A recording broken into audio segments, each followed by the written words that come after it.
G'day guys, I'm Chef Guy Tellon from Bondi Harvest, and today I have partnered with Windy Hills Farm to teach you how to get the most out of your salad and herbs.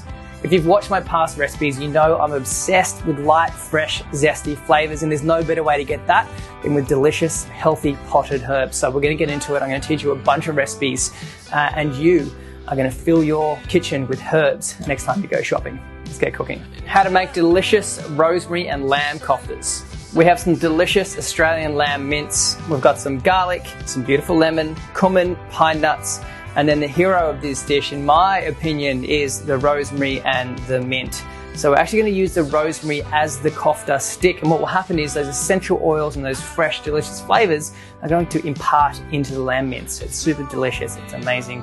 And then we're going to serve it with some fresh yogurt.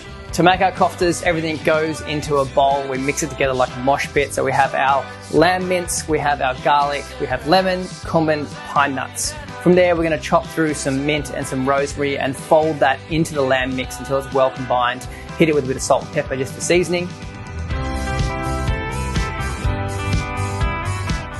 And then this, in my opinion, is a real trick to this recipe, is we're swapping out the skewers for fresh rosemary sticks. So you want nice, long, thick rosemary strands.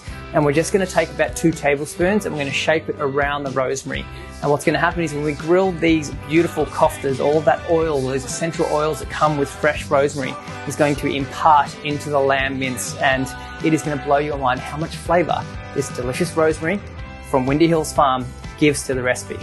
There we have it, an amazing lamb kofta recipe. I promise you, the mix of the herbs and the spices and the zesty lemon, it is going to elevate your next barbecue.